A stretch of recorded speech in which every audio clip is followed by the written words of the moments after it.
Hi friends, welcome to my channel. It's me PRAMEESHA. ഇന്നത്തെ ക്ലാസ്സിൽ നമുക്ക് എംബ്രോയിഡറി ട്രേസ് ചെയ്ത് തുണിയിലേക്ക് ഡിസൈൻ ചെയ്യുന്നത് എങ്ങനെയാണെന്ന് നോക്കാം. അപ്പോൾ അതിനുള്ള സാധനങ്ങളൊക്കെയാണ്, ഒരുപാടൊന്നുമില്ല.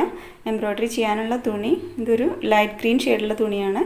പിന്നെ എംബ്രോയിഡറി ത്രെഡ്സും നീഡിൽസും ദെൻ എംബ്രോയിഡറി പ്രിൻറ്റും കാർബൺ പേപ്പറും. അപ്പോൾ ഇത്രയും സാധനങ്ങളാണ് ആവശ്യമുള്ളത്. വരയ്ക്കാനൊക്കെ അറിയുന്നവരാണെങ്കിൽ തന്നെ ഡിസൈൻ വരച്ചെടുക്കുന്നതായിരിക്കും നല്ലത്. കാരണം റെക്കോർഡ്സിലൊക്കെ ചെയ്ത് വയ്ക്കുമ്പോൾ അതൊരു യുണീക്ക് ഡിസൈൻ ആയിരിക്കും. ഇപ്പോൾ നമ്മൾ പുറത്തുനിന്നൊക്കെ മേടിക്കുകയാണെങ്കിൽ എല്ലാം ഒരു കോമൺ ഡിസൈൻ ആയിരിക്കും. റെക്കോർഡ്സിലേക്കൊക്കെ ചെയ്തു വെച്ചാൽ എല്ലാവരുടെയും ഒരുപോലെയൊക്കെ ഇരിക്കും. അപ്പോൾ അത് നമ്മളുടെ ഒരു യുണീക്കായിട്ട് റെക്കോർഡ് കുറച്ച് കൂടെ സ്പെഷ്യലായിട്ടിരിക്കണം എന്നുണ്ടെങ്കിൽ വരയ്ക്കാൻ എല്ലാവർക്കും അറിയില്ല എങ്കിലും കഴിയുന്നതും നിങ്ങൾ ഇനിയിപ്പോൾ അതെല്ലാം എന്നുണ്ടെങ്കിൽ ഗൂഗിളിലൊക്കെ സെർച്ച് ചെയ്താലൊക്കെ എംബ്രോയിഡറി ഡിസൈൻസൊക്കെ കിട്ടും. അപ്പോൾ അതുപോലെ തന്നെ ട്രേസ് ചെയ്യാതെ കുറച്ചെന്തെങ്കിലുമൊക്കെ മാറ്റം വരുത്തിയിട്ടൊക്കെ ഡിസൈൻ ചെയ്യാൻ നോക്കുക. അപ്പോൾ ചെയ്ത് കഴിഞ്ഞാൽ കുറച്ചുകൂടെ ഭംഗിയായിരിക്കും. ഇതൊരു കോർണർ ഡിസൈനാണ്. ഇത് ഞാൻ വരച്ചെടുത്തിട്ടുള്ളതാണ് കേട്ടോ. പിന്നെ അതുപോലെ തുണിയുടെ കാര്യം പറയാനുള്ള എന്താണെന്ന് വെച്ചാൽ, ഇപ്പോൾ നമ്മൾ സാധാരണ ഇപ്പോൾ വൈറ്റ് തുണിയിലേക്കാണല്ലോ, വൈറ്റ് ക്ലോത്തിലേക്കാണ് ഇപ്പോൾ ചെയ്യുന്നത്. ഓക്കെ, അപ്പോൾ ഈ വൈറ്റ് ക്ലോത്തിൽ മാത്രം ചെയ്യുമ്പോൾ ഉള്ളതൊരു ഡിസ്അഡ്വാൻറ്റേജ് എന്താണെന്ന് വെച്ചാൽ, നമുക്കിപ്പോൾ ഈ തുണിയും ഈ ത്രെഡ്സും തമ്മിലുള്ളൊരു കളർ കോമ്പിനേഷൻസ് നമുക്ക് അറിയാതെ പോകും. ഓക്കെ, അപ്പം നമ്മൾ ഡിഫറെൻറ്റ് കളറുള്ള തുണി എടുക്കുകയാണെങ്കിൽ ഒത്തിരി ഡിഫറെൻറ്റ് കളേഴ്സ് വരുമ്പോൾ നമുക്ക് നൂലിൻ്റെയും ഈ തുണിയുടെ ഒരു കളർ കോമ്പിനേഷൻസ്, ഒരുപാട് കളർ കോമ്പിനേഷൻസ് നമുക്ക് മനസ്സിലാവും. അപ്പോൾ ചെയ്യുന്നതിന് മുമ്പ് തന്നെ ഇങ്ങനെ തുണിയിൽ ഇങ്ങനെ വെച്ച് നോക്കിക്കഴിഞ്ഞാൽ തന്നെ നമുക്ക് അതിൻ്റെ ഒരു കോമ്പിനേഷൻ കിട്ടും. ഓക്കെ, അപ്പോൾ അത് നിങ്ങളിപ്പം ഇൻസ്റ്റിറ്റ്യൂട്ടിൽ ഇപ്പോൾ പഠിക്കുന്ന കുട്ടികളാണെങ്കിൽ ഇപ്പോൾ അവർ എങ്ങനെയാണ് അവരുടെ ഒരു സിസ്റ്റം ബേസ് ചെയ്തിട്ടേ ചെയ്യാൻ പറ്റുള്ളൂ കേട്ടോ. അപ്പോൾ അവർ വൈറ്റിൽ മാത്രമേ ചെയ്യാൻ പറ്റൂ എന്ന് പറഞ്ഞാൽ അങ്ങനെ പറ്റുള്ളൂ. പക്ഷേ എല്ലാ കളറും യൂസ് ചെയ്യാന്നുണ്ടെങ്കിൽ കുറച്ചുകൂടെ ബെറ്റർ അതായിരിക്കും. അപ്പോൾ നിങ്ങൾക്ക് ഒത്തിരി കളർ കോമ്പിനേഷൻസൊക്കെ ചെയ്യണ സമയത്ത് തന്നെ നിങ്ങൾക്ക് കിട്ടും. ഓക്കെ, അപ്പോൾ നമുക്ക് ഡിസൈൻ തുണിയിലേക്ക് ട്രേസ് ചെയ്തെടുക്കാം. തുണിയുടെയും ഡിസൈൻ്റെ ഇടയിലായിട്ട് കാർബൺ പേപ്പർ വയ്ക്കുക. അപ്പോൾ ഇത് ഞാനിപ്പോൾ വൈറ്റ് കാർബൺ പേപ്പറാണ് യൂസ് ചെയ്തേക്കുന്നത്. അത് ഈ ക്ലോത്തിലേക്ക് കുറച്ചുകൂടെ യെല്ലോയിനേക്കാളും വൈറ്റ് ആയിരിക്കും ഒന്നുകൂടെ കാണുക, ഡിസൈന് നന്നായിട്ട് കാണാൻ പറ്റും. ഓക്കെ, അപ്പോൾ നമുക്കിത് വരച്ചെടുക്കാം. ഇതൊക്കെ എല്ലാവർക്കും അറിയുന്ന കാര്യങ്ങളാണ്. അപ്പോൾ ഇത് ഇങ്ങനെ വെച്ച് നമ്മൾ വരയ്ക്കാൻ തുടങ്ങിക്കഴിഞ്ഞാൽ പിന്നെ ഇത് നീങ്ങിപ്പോകരുത്. ഡിസൈന് മുകളിൽ നിന്ന് മാറിക്കഴിഞ്ഞാൽ വരയ്ക്കുന്നതൊക്കെ നമ്മൾ തെറ്റിപ്പോവും. അപ്പോൾ ഇതിന് നമുക്ക് പഠിച്ചിട്ടുണ്ടായിരുന്നു ഇതിന് എന്ത് പിൻസാണ് യൂസ് ചെയ്യുക ഓർക്കുന്നുണ്ടോ? ഡ്രോയിങ് പിൻസ് അല്ലേ. ഡ്രോയിങ് പിൻസ് ഇതിവിടെ 4 സൈഡിലും കുത്തി വെച്ചിട്ടാണ് ചെയ്യുന്നത് കേട്ടോ. ഞാനതൊന്നും എൻ്റെ കയ്യിലിപ്പോൾ ഇല്ല. ഓക്കെ, അപ്പോൾ നമുക്ക് ഇത് വരച്ചെടുക്കാം. ഞാനിപ്പോൾ ഇത് പേന കൊണ്ട് വരയ്ക്കുക കേട്ടോ. ഇതിപ്പോൾ ഞാൻ തന്നെ വരച്ചെടുത്ത ഡിസൈനാണ്, പെൻസിൽ വെച്ചിട്ട് വരച്ചെടുത്താണ്. അപ്പോൾ നിങ്ങൾ പ്രിൻ്റാണല്ലോ ഇപ്പോൾ യൂസ് ചെയ്യുക. അപ്പം അതിലേക്ക് പെൻസിൽ വെച്ചിട്ട് വരച്ചെടുക്കുന്നതായിരിക്കും. കാരണം നിങ്ങൾക്ക് പിന്നെ ആ ഡിസൈൻ യൂസ് ചെയ്യണമെന്നുണ്ടെങ്കിൽ പെൻസിൽ വെച്ച് വരച്ചാൽ എന്താണെന്ന് വെച്ചാൽ അത് മായ്ച്ച് കളഞ്ഞാൽ മതി. വരച്ച് കഴിഞ്ഞതിന് ശേഷം പേന കൊണ്ടൊക്കെ വരച്ച് കഴിഞ്ഞാൽ പിന്നെ നിങ്ങൾക്കത് പിന്നെ യൂസ് ചെയ്യാൻ പറ്റില്ല. അതിൻ്റെ മേളിൽ കൂടെ തന്നെ വരച്ച് കഴിഞ്ഞാൽ നമ്മൾ എവിടെ നിന്നാണ് സ്റ്റാർട്ട് ചെയ്തതെന്നൊന്നും നമുക്ക് മനസ്സിലാവില്ല കേട്ടോ. ഓക്കെ, അപ്പോൾ ഇതിങ്ങനെ പതുക്കെ തെറ്റാതെ ക്ഷമയോടുകൂടി വരച്ചെടുക്കുക കേട്ടോ. ഓക്കെ, അപ്പോൾ അത് തുണിയിലേക്ക് വരച്ചെടുത്തു. നമുക്ക് ഇങ്ങനെ വരച്ചെടുത്തിട്ടുണ്ട്. ഇനി നമുക്ക് നൂല് വെച്ചിട്ട് ചെയ്ത് തുടങ്ങാം. ഓക്കെ, അപ്പോൾ ഒരേ ഡിസൈൻ തന്നെ ഒരുപാട് തുണിയിലേക്ക് ട്രേസ് ചെയ്യുന്ന മെത്തേഡ് നമ്മൾ പഠിച്ചിരുന്നു അല്ലേ, ഓർക്കുന്നുണ്ടല്ലോ എല്ലാവരും. ബൗൺസിങ് മെത്തേഡാണ്. അപ്പോൾ അതിന് യൂസ് ചെയ്യുന്ന ഡിസൈൻ എന്താണ്? പ്രിക്ക് ചെയ്തെടുത്ത ഡിസൈനാണല്ലേ, ഓർക്കുന്നുണ്ടല്ലോ അല്ലേ.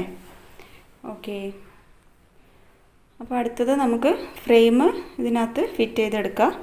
അപ്പോൾ ഇത് ആദ്യം ഏറ്റവും മുകളിൽ വരുന്നത് ഈ സ്ക്രൂ വരുന്ന ഫ്രെയിമാണ്. ഇതിങ്ങനെ മുകളിലായിട്ട് വെക്കുക. ദെൻ സെക്കൻഡ് ഫ്രെയിം ഇതിൻ്റെ താഴെയായിട്ട് വെച്ചിട്ട് ഇതിൻ്റെ മേളിൽ വെച്ചിട്ട് ഇങ്ങനെ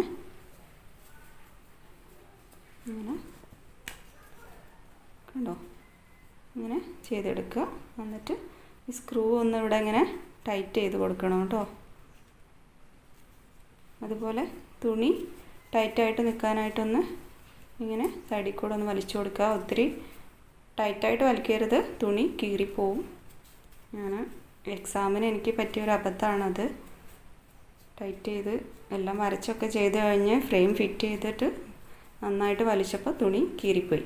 പിന്നെ പറയണ്ടല്ലോ. പിന്നെ ആ ഭാഗമൊക്കെ കട്ട് ചെയ്ത് പിന്നെയും ഇതൊക്കെ വരച്ചെടുത്തിട്ടൊക്കെയാണ് ചെയ്തത്. അപ്പോൾ ചെയ്യുമ്പോൾ ശ്രദ്ധിക്കുക കേട്ടോ. അപ്പോൾ നമുക്ക് ആദ്യം ഇതിൽ ഈ ഫ്ലവേഴ്സില്ലേ, ഫ്ലവേഴ്സൊക്കെ ഒന്ന് ചെയ്തെടുക്കുക. ഞാനിപ്പോൾ ഇതിൽ ചെയിൻ സ്റ്റിച്ചാണ് ഇപ്പോൾ ചെയ്ത് കാണിക്കുന്നത്. എല്ലാം ഒന്നും നിങ്ങൾക്കറിയാലോ, എല്ലാം ഒന്നും ചെയ്ത് കാണിക്കാൻ പറ്റില്ല. അപ്പോൾ ബാക്കിയൊക്കെ നിങ്ങൾ അതുപോലെ ഇപ്പം എൻ്റെ ക്ലാസ് ഫോളോ ചെയ്ത് റെക്കോർഡൊക്കെ ചെയ്യണം എന്നുള്ളവരാണെങ്കിൽ നിങ്ങൾ ഇതുപോലെയൊക്കെ ചെയ്യുക. എല്ലാ ഡിസൈൻസും ഞാനിപ്പോൾ ഇത് മാത്രമേ ചെയ്യുന്നുള്ളൂ. ബാക്കിയുള്ളതൊക്കെ നിങ്ങൾ ഏതൊക്കെയാണ് ചെയ്യേണ്ടതെന്നുള്ളത് ഞാൻ ഈ ക്ലാസ്സിൻ്റെ അവസാനം ഞാൻ പറഞ്ഞു തരാം. അപ്പോൾ അതുപോലെ ചെയ്യുക. അതുപോലെ നിങ്ങൾ പ്രത്യേകം ശ്രദ്ധിക്കേണ്ട ഒരു കാര്യം, ഇപ്പോൾ തുണിയിൽ ചെയ്യാൻ തുടങ്ങുമ്പോൾ, ഇതിപ്പോൾ എൻ്റെ കയ്യിലുണ്ടായിരുന്ന ബ്ലൗസ് പീസാണ്. അപ്പോൾ നിങ്ങൾക്ക് കാണിക്കാൻ വേണ്ടിയിട്ട് ഞാനിപ്പോൾ ഇതിന് സെൻറ്ററിലാക്കി എടുത്താണ്. അപ്പോൾ നിങ്ങൾ ചെയ്യുമ്പോൾ എന്താണെന്ന് വെച്ചാൽ ഇവിടെ മുതൽ തുടങ്ങുക. അപ്പം ഇവിടെ നിങ്ങൾ ചെയ്യുന്നതെങ്കിൽ ഈ ഡിസൈൻ വരച്ച് കഴിഞ്ഞ ശേഷം ഇതിന് ഒരു സ്ക്വയർ ഇട്ട് കൊടുക്കുക. അതായത് ഒന്ന് ലൈനൊരു സ്ക്വയറിനകത്താക്കി വെക്കുക, ഒരു ലൈൻസ് ഇട്ട് കൊടുക്കുക. അതെന്താണെന്ന് വെച്ചാൽ പിന്നെ ഈ തുണിയുടെ ഇപ്പുറത്തെ ഭാഗത്തൊക്കെ നിങ്ങൾക്ക് ഇതുപോലെ എന്നാൽ ഡിസൈൻ വരച്ചെടുത്തിട്ട് ഏറ്റവും ലാസ്റ്റ് റെക്കോർഡിലേക്ക് വെക്കുന്ന സമയം മാത്രം അത് കട്ട് ചെയ്തെടുത്താൽ മതി കേട്ടോ. പറഞ്ഞത് മനസ്സിലായിട്ടുണ്ടാവും എന്ന് വിചാരിക്കണം കേട്ടോ. മുൻപത്തെയൊക്കെ ക്ലാസ്സിൽ ഞാൻ പറഞ്ഞിരുന്നു, ഇങ്ങനെ കെട്ടിടാതെ ഇങ്ങനെ ഇതിൻ്റെ ബാക്ക് പോർഷനിൽ എന്ത് ചെയ്യുക, നമ്മളൊന്ന് ചെറുതായിട്ടൊന്നിങ്ങനെ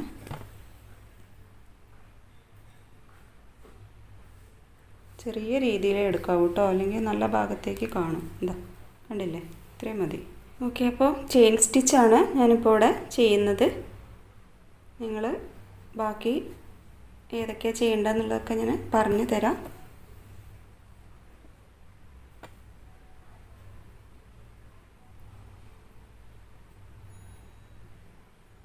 ഒന്ന് ഒരുപാട് ടൈറ്റാക്കാതെയും ഒത്തിരി ലൂസാക്കാതെയും ചെയ്തെടുക്കുക കേട്ടോ. എംബ്രോയ്ഡറി എന്ന് പറഞ്ഞാൽ അതൊരു ആർട്ട് തന്നെയാണ് കേട്ടോ. നമുക്ക് ഒരു മുഷിപ്പൊക്കെ ഉള്ള സമയത്തൊന്നും നമ്മൾ ചെയ്യാതിരിക്കുക. മാക്സിമം നമ്മൾ ഒരു നല്ല മൂടായിട്ടൊക്കെ ഇരിക്കുന്ന സമയത്ത് ചെയ്ത് വെക്കുക കേട്ടോ.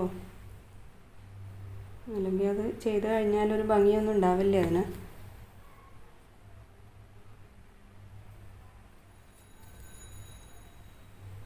പിന്നെ കൈ നന്നായിട്ട് വഴങ്ങാൻ വേണം. കുറച്ചൊക്കെ ചെയ്ത് കഴിയുമ്പോഴേ നമുക്കത് ശരിയായി വരുള്ളൂ. നമ്മളിപ്പോൾ ആദ്യത്തെ ആ ഒരു ലൈൻസിൽ മാത്രം ഇട്ട് കൊടുക്കില്ലേ ചെയ്ത്. ഇതിപ്പോൾ നമ്മളിങ്ങനെ വളച്ചെടുത്ത് ഓരോ കേവ് കൂടെയൊക്കെ കൊണ്ടുവരുമല്ലേ. അപ്പം ഒരു പെറ്റലിങ്ങനെ ചെയ്തെടുത്തു. അപ്പം ഈ എന്താ ചെയ്യേണ്ടതെന്ന് വെച്ചാൽ ഇവിടെ ഇങ്ങനെ പുറത്ത് കുത്തിയിട്ട് ഇതാ ഇവിടോട്ട് വരിക. കണ്ടോ, നമ്മൾ ആ ഡിസൈൻ എങ്ങനെയാണ് വരച്ചെടുത്തിരിക്കുന്നതെന്ന് വെച്ചാൽ അതുപോലെ ചെയ്യാം. കണ്ടില്ലേ, ഇവിടെ ഒന്നും അതുപോലെ ചെയിൻ സ്റ്റിച്ചൊക്കെ ചെയ്യാനായിട്ട് എളുപ്പമാണ്. അല്ലാതെ ബാക്കിയുള്ള സ്റ്റിച്ചസൊക്കെ കുറച്ച് ബുദ്ധിമുട്ടുള്ള സ്റ്റിച്ചസൊക്കെ ഉണ്ട്. അപ്പോൾ ഒത്തിരി ഇങ്ങനെ ചെയ്യുമ്പോൾ നിങ്ങൾക്ക് അതിനൊരു വഴക്കം വരും കേട്ടോ.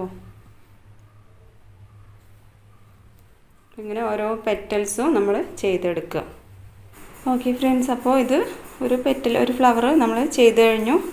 ഇനി നമുക്ക് അടുത്തത് ഞാൻ കുറച്ചുകൂടെ ഒരു ലൈറ്റ് ഷെയ്ഡുള്ള നൂലാണ് എടുത്തത്. അപ്പോൾ അത് ഇതുപോലെ ഒന്ന് ചെയ്തെടുക്കാം ഫ്രണ്ട്സ്. അപ്പോൾ ഇത് ഇനി നമ്മൾ ചെയ്ത് കഴിഞ്ഞിട്ട് അവസാനിപ്പിക്കുമ്പോൾ ഇങ്ങനെ താഴോട്ട് സൂചി ഇറക്കിയിട്ട് താഴേക്ക് സൂചി ഇറക്കിയെടുക്കുക.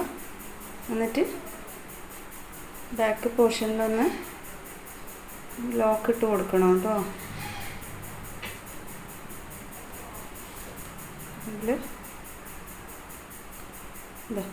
എന്നിട്ട് ഇത് കട്ട് ചെയ്തെടുക്കുക.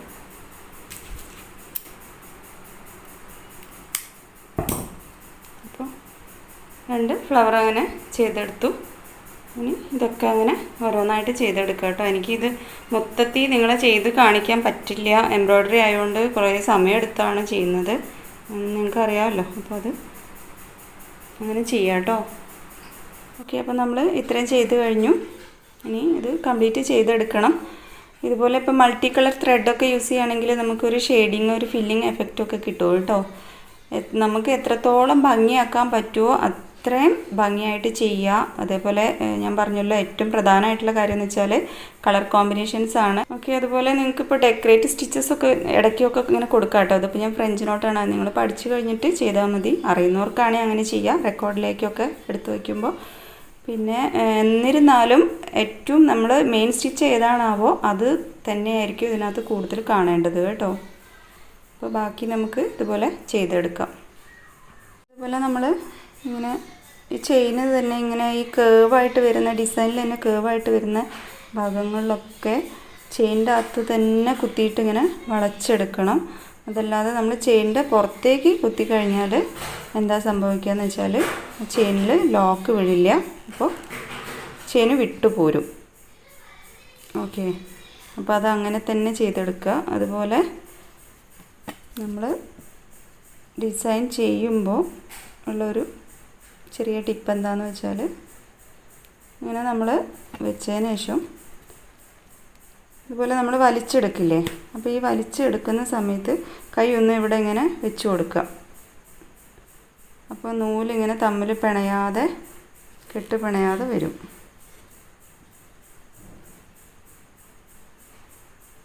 ഓക്കെ, അപ്പോൾ അങ്ങനത്തെ ചെറിയ ചെറിയ കാര്യങ്ങളിലൊക്കെ ശ്രദ്ധിക്കുക കേട്ടോ. ഓക്കെ ഫ്രണ്ട്സ്, അപ്പോൾ നമ്മളിത് കംപ്ലീറ്റ് ചെയ്ത് കഴിഞ്ഞു. എനിക്കിപ്പോൾ ഇത് മൊത്തം നിങ്ങളെ ചെയ്ത് കാണിക്കണം എന്നുണ്ടായിരുന്നു, പക്ഷേ മോൻ മൊത്തം ഷൂട്ട് ചെയ്യാനൊന്നും മോൻ സമ്മതിക്കില്ല കേട്ടോ. അതുകൊണ്ടാണ് ഞാനിത് ചെയ്തിട്ട് കാണിക്കുന്നത്. അപ്പോൾ ഇതിൽ ചെയിൻ സ്റ്റിച്ചാണ് മെയിനായിട്ട് യൂസ് ചെയ്തിരിക്കുന്നത്. പിന്നെ കുറച്ച് ലേസി ഡേസി ഒക്കെ ഇട്ട് കൊടുത്തിട്ടുണ്ട്. അതൊക്കെ നിങ്ങൾക്ക് യൂസ് ചെയ്യാം നിങ്ങൾ റെക്കോർഡിലേക്കൊക്കെ ചെയ്യുമ്പോൾ. പക്ഷേ ഞാൻ പറഞ്ഞല്ലോ, മെയിനായിട്ട് നമ്മൾ ഏതാണോ ഏത് സ്റ്റിച്ചാണ് ചെയ്യുന്നത് അതായിരിക്കും ഏറ്റവും കൂടുതൽ ഇതിനകത്ത് കാണേണ്ടത് കേട്ടോ. ഓക്കെ, അപ്പോൾ നെക്സ്റ്റ് ക്ലാസ്സിലേക്ക് നിങ്ങൾക്ക് റെക്കോർഡിലേക്ക് നിങ്ങൾ ചെയ്ത് വെക്കുന്നുണ്ടെങ്കിൽ ഏതൊക്കെ സ്റ്റിച്ചസ് ആണെന്നുള്ളത് ഞാൻ പറഞ്ഞു തരാം. ഓക്കെ, അപ്പോൾ നമ്മൾ ഇത്രയും സ്റ്റിച്ചസ് പഠിച്ചു കഴിഞ്ഞിട്ടുണ്ട്. ഓർക്കുന്നുണ്ടല്ലോ എല്ലാവരും അല്ലേ? അപ്പോൾ ഇതിലിപ്പം പ്രധാനമായിട്ട് ചെയ്യേണ്ടത് ഏതൊക്കെയാണെന്ന് വെച്ചാൽ റണ്ണിങ് സ്റ്റിച്ച് ചെയ്യുക, ബാക്ക് സ്റ്റിച്ച് ചെയ്യുക, അതേപോലെ ചെയിൻ സ്റ്റിച്ചിൻ്റെ ഫാമിലിയിൽ വരുന്ന ഒരു 2 സ്റ്റിച്ചസ് നിങ്ങൾ ചെയ്യുക, വീറ്റും ദെൻ ലേസി ഡേസി, അപ്പോൾ മാജിക് ചെയിനും. അപ്പോൾ അത്രയും നിങ്ങൾ ചെയ്യുക, കാരണം അത് ഇമ്പോർട്ടൻ്റ് ആയിട്ടുള്ള സ്റ്റിച്ചസ് ആണ്. അപ്പോൾ അത് സെപ്പറേറ്റ് തന്നെ ചെയ്തെടുക്കുക കേട്ടോ. അപ്പോൾ ഞാനിതൊക്കെ പറയണത് നിങ്ങൾ കുറച്ച് പേരൊക്കെ ചെയ്യുന്നുണ്ട് എന്നുള്ളത് എനിക്കറിയാം, കാരണം കുറച്ച് പേരൊക്കെ മെയിൽ ചെയ്ത് നമ്പർ ഞാൻ അങ്ങോട്ട് കൊടുക്കുകയും ഇങ്ങോട്ട് തരുകയൊക്കെ ചെയ്തിരുന്നു. അപ്പോൾ അവരൊക്കെ വിളിച്ചിട്ടൊക്കെ കാര്യങ്ങളൊക്കെ ചോദിച്ചിരുന്നു. അപ്പോൾ അവർ ചെയ്യുന്നുണ്ട്. അപ്പോൾ ബാക്കിയുള്ളവരുടെ കാര്യം എനിക്ക് അറിയില്ല. അപ്പോൾ നിങ്ങളതൊക്കെ ചെയ്യണമെന്നുണ്ട് എന്നുള്ളൊരു വിശ്വാസത്തിലാണ് ഞാനിതൊക്കെ പറയണത് കേട്ടോ. ഓക്കെ, അപ്പോൾ നമുക്ക് നെക്സ്റ്റ് ക്ലാസ്സിൽ ഞാൻ എൻ്റെ records means first year record ചെയ്തത് കാണിക്കാം. അപ്പോൾ നിങ്ങൾക്ക് കുറച്ചുകൂടെ ഒരു ഐഡിയ കിട്ടും എങ്ങനെയൊക്കെയാണെന്നുള്ളത് കേട്ടോ. ഓക്കെ, അപ്പോൾ നമുക്ക് അടുത്ത ക്ലാസ്സിൽ കാണാം.